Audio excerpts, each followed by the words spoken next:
যেদিন আপনার অনেক কাজ থাকবে, টিফিন বানাতে দেরি হয়ে যাবে, সেদিন এরকম একটা টিফিন বানিয়ে নেবেন, এরকম একটা টিকিয়া বানাবেন, দেখবেন বাড়ির সকলে খুব আনন্দ করে খাবে আর আপনার কাছে বারবার খাওয়ার জন্য বায়না করবে। নমস্কার বন্ধুরা, বং কিচেন নতুন একটা রেসিপিতে আপনাদের স্বাগত জানাই। আমি যে রেসিপিটি করব, কড়াইশুঁটি ওটস দিয়ে একটা টিকিয়া। তার জন্য আমি যা যা নিয়েছি আপনাদের দেখাচ্ছি। আমি 1 বাটি নিয়েছি ওটসটাকে আমি ভালো করে কড়াইয়ের মধ্যে দিয়ে একটু নাড়াচাড়া করে গরম করে একটা মিহি পেস্ট করে নেব। আর চ্যানেলটি আপনারা সাবস্ক্রাইব না করলে সাবস্ক্রাইব করবেন, লাইক শেয়ার কমেন্ট করবেন, পাশে থাকা বেল বাটনটি টিপবেন, তাহলে যে কোনো রেসিপি আপনাদের কাছে সবার আগে পৌঁছাবে। এরপরে আমি একটুখানি কড়াইয়ের মধ্যে তেতে নিলাম, তারপরে আমি একটা থালার মধ্যে সাঁড়াশি দিয়ে ধরে ঢেলে নেব। এরপরে আমি ওটাকে মিক্সিং জারে দিয়ে একটা মিহি পেস্ট করে নেব। তো এইরকম একটা টিফিন যদি করেন, বাচ্চারা স্কুলে নিয়ে যেতে পারবে, বড়রাও অফিসে নিয়ে যেতে পারবে, আর 2-3টে খেলেই এইগুলো তাদের পেট ভরে যাবে। এরপরে আমি মিহি একটা পেস্ট করে নিলাম, একটা সাইডে রেখে দিলাম, একটা থালায় ঢেলে এদিকে আবারও মিক্সিং জারে দিয়ে দিলাম আদা কুচি, লঙ্কা কুচি, আর লঙ্কা গোটা 2টো দিলাম, আর দিলাম কড়াইশুঁটি আর 1 মুঠো ধনেপাতা। একটু জল দিয়ে আমি একটা মিহি পেস্ট করে নেব।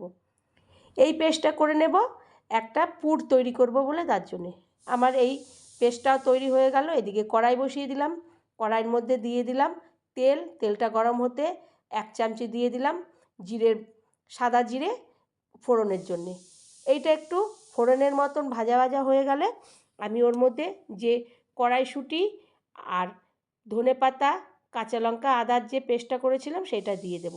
দিয়ে ভালো করে নাড়ব, নেড়ে এবার মিক্সিং জার ধুয়ে একটুখানি জল দিয়ে দেব। এরপরে দিয়ে দেব লবণ, হলুদের গুঁড়ো, লঙ্কার গুঁড়ো, এইগুলো দিয়ে আমি এরপরে ভালো করে কষাতে থাকব। যখন একটু কাঁচা গন্ধ দূর হবে তখন মিক্সিং জার ধোয়া জলটাকে আমি দিয়ে দেব। দেওয়ার পরে ওটাকে আবারও ভালো করে আমি নাড়তে থাকবো যাতে না তলায় ধরে যায়। এইভাবে নাড়তে নাড়তে কিছুক্ষণ যখন একটু শুকনো মতো হবে তখন আমি ওর মধ্যে দিয়ে দেব সুজিটা দিয়ে আমি আবারও ভালো করে নাড়াচাড়া করব যাতে সুজি না নিচে ধরে যায়, সেইভাবে আমি নাড়তে থাকবো। তারপরে খুন্তি দিয়ে আমি ভালো করে নাড়ব। নাড়ার পরে ওর মধ্যে দিয়ে দেব চিনি, কারণ নিরামিষের জিনিস একটু চিনি না পড়লে খেতে ভালো লাগবে না। আর বাচ্চারা যখন খাবে, যেহেতু আদা আর লঙ্কা আছে, একটু ঝাল ঝাল হবে।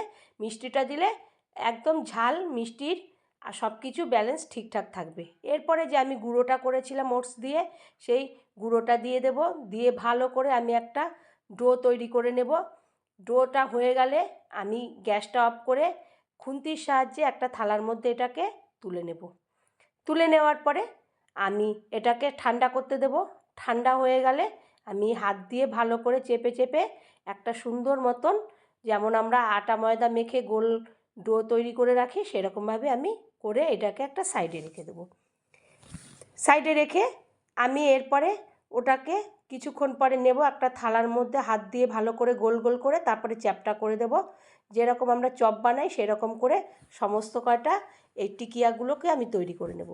তো বন্ধুরা, এরকম একটা টিফিন যদি আপনারা করেন, তো বাড়ির সকলে যদি কেউ বেড়াতে আসে হঠাৎ করে, আপনারা এই জিনিসগুলো খাইয়ে তাদের মন জয় করতে পারবেন। এরপরে আমি একটা গামলা বসিয়ে তার মধ্যে একটা থালা বসিয়ে দিলাম, তারপরে তেল ব্রাশ করে দিলাম, করে ওই টিকিয়াগুলো একে একে সমস্তগুলো দেব ভাপাতে, দিয়ে থালা দিয়ে আমি ঢেকে দেব। এইগুলো ভাপানো হয়ে গেলে আমি ঢেকে দেব।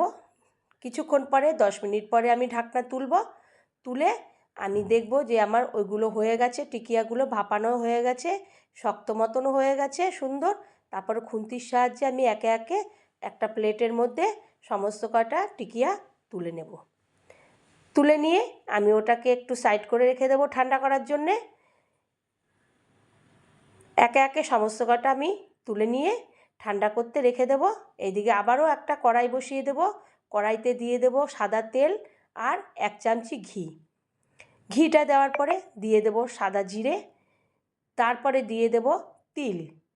সাদা জিরে একটু ভাজা ভাজা হলে তিল, তারপরে দিয়ে দেব হলুদের গুঁড়ো, লঙ্কার গুঁড়ো, জিরের গুঁড়ো আর লবণ আর চিনি দিয়ে ভালো করে মশলাগুলোকে ঘি আর তেলের সঙ্গে কষিয়ে নেব। কষাতে কষাতে যখন কষানো হয়ে যাবে তেল মশলা আলাদা হবে, তখন আমি যে টিকিয়াগুলো করেছিলাম সেইগুলো ওর মধ্যে ভালো করে ভাজা ভাজা করে নেব। আমি এগুলোকে আলাদা করে ভাজলাম না, যেহেতু ভাপিয়ে নিলাম। এরপরে ওটাকে দিয়ে দেবো ওর উপরে চিলি ফ্লেক্স দিয়ে শুকনো শুকনো করে আমি সুন্দরভাবে টিকিয়াটা তৈরি করে নেব।